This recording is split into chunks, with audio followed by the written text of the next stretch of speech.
What is going on mga cutie pies? Yomoto here. Papunta tayo ngayon sa event ng Honda sa may Shangri-La The Fort.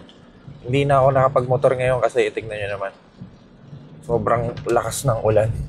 Mukhang may bagong motor na ilalabas ang Honda. Wala pa akong idea kung anong motor yun. Pero may nakita ako sa website nila parang scooter.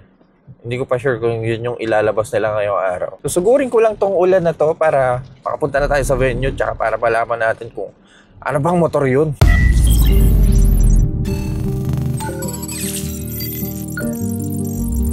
Ay, ang traffic! Ang saya-saya. Custom may pass and the last. Tindi na unveiling ng Honda. Shangri-La pa. Ang kulo. One Honda electrification event. Dito daw. Mga electric scooter itong ilalabas nila. Guys, mayroong mga motor dito. Ito mukhang PCX to. Pero electric. Dude. What? Tapos tignan nyo yung swing arm. Basta electric, white and blue talaga eh. No? May EBS din. What?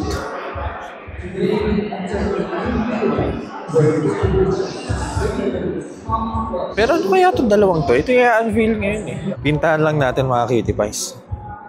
Kaya yung gulong maliit-liit. Kaso pag tinignan ko ng buto, wala na excitement eh. Basta puti yung fairings. Eto ba?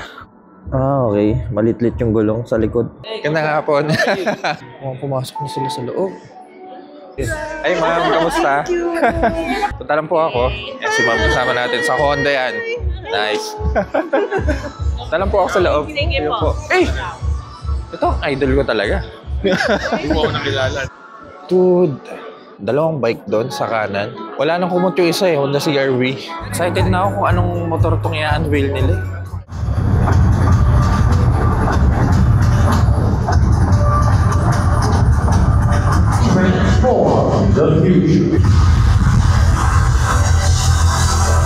Itong kotse na nakakumot, katabi ng CR-V na walang kumot, mukhang Honda Civic to na magiging EV. Magandang araw sa inyong lahat. Itong coaching nakabalot na to. Headlight ng Civic to eh. Yung PCX pala na electric, 2018 pa pala nilabas yun. Pero hindi ko lang sure bakit wala sa market dito sa Pilipinas. Siguro hindi bebenta eh. Hindi ko alam. Smooth acceleration to multiple destinations for a better tomorrow. Get ready to ride with smooth energy. The all-new EM1E!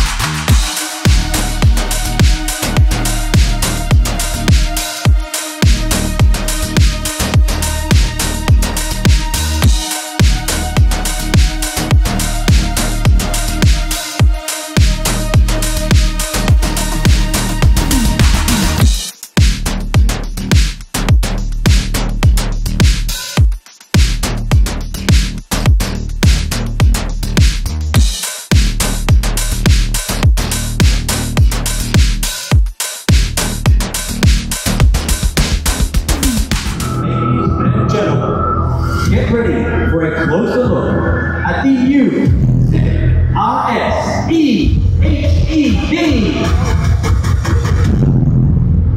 Oh, ganda.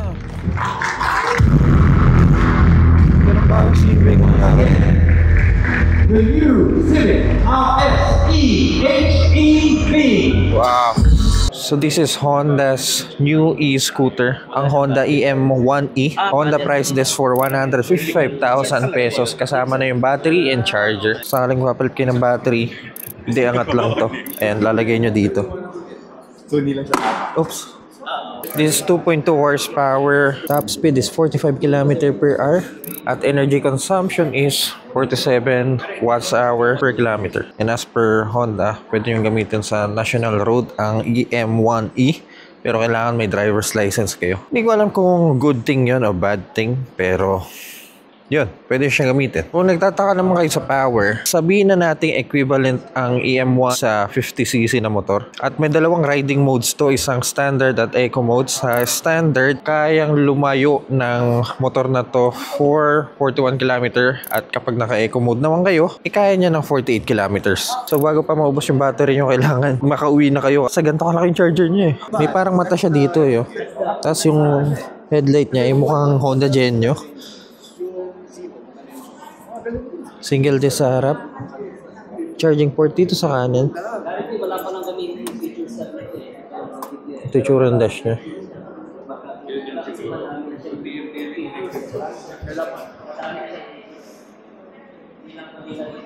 Okay din eh, no?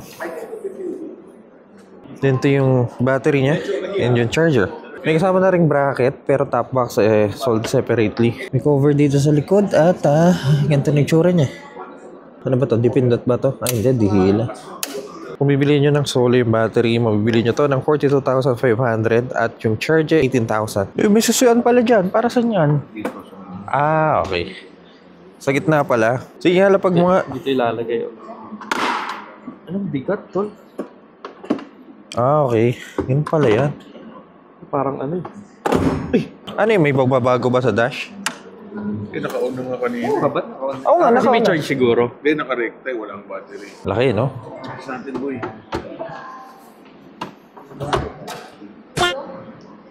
Wala lumabas. Pinipindot ba to? Hindi naka-bond, hindi naka-bond. Ay, hindi ba? Ito yung kanina pinakita ko sa inyo, Honda PCX na electric. Actually, matagal ko nang nakita to eh. Paano charge tong PCX? Charging cable cannot be used due to demonstration model. Oh, okay. Sa ilalim ng puan. Ow! Dude! Dalawa pala battery ng PCX. Parang nakakapanibago.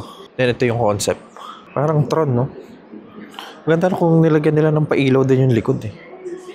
Ang ganda ng dash nitong concept eh. Hindi na pipindot to. Kasi concept nga. Ganda ng uunhan, no? Honda SCE Concept EV.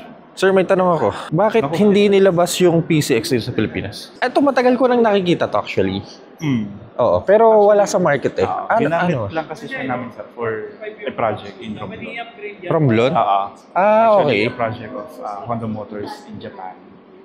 Partnered with local electric companies, yung Romelco. So, Okay. into Honda Philippines. So, ginamit lang siya for that study. Well, Sa Romblon lang? Yes, sa Romblon lang siya. Ilang araw yun? Gano'ng katagal yun? 3 years din. Ang tagal I think din, no? 3 years. Hindi siya binenta commercially, but it was used for study. Kahit sa ibang bansa, hindi siya binenta. Hindi. Hanggang ngayon, ongoing ang study nyo sa PCX? Hindi, tapos na. Wala na. Tapos na. Dito, actually sir, after na yung Romero sa Romblon, ginamit din namin siya dito in Manila. Actually, may mga, we partnered with some dealers and shared riding companies to study yung usability, yung practicality ng model, kung fit ba siya for their daily use. So, saan lang siya pwedeng gamitin? Yung mga ganun. We would like to know, kaya nagkaroon kami ng study with it. Pero final answer, hindi siya ilalabas. Okay, gusto mo ba sa rin lang? Kung sakali. I mean, Ilabas na natin nga, dito ni. Hindi, paano nga, paligay mo. I think, hindi. Hindi. Mukhang hindi. Sir, thank you ah. Yes, thank you. Dami ko natutunan. Ha? May giveaway tayo dito.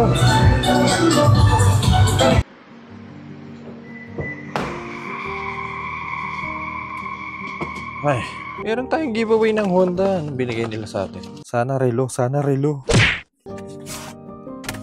Cross! Ano yun? Oh. Wallpen. So yun po ang first look ng unang electric scooter ng Honda. Let me know what you guys think sa EM1E ng Honda. Andun pa yung iba eh, pero nauna na tayo. At malayo pa yung uwian natin. Mga cutie pies, kung nag-enjoy kayo sa video na to, kindly leave a like at kung mahilig kayo sa mga ganito content, huwag kayong mag-alala dahil nasa tamang channel kayo. So make sure to press that subscribe button dyan sa baba. Yan mga cutie pies. See you po sa next content.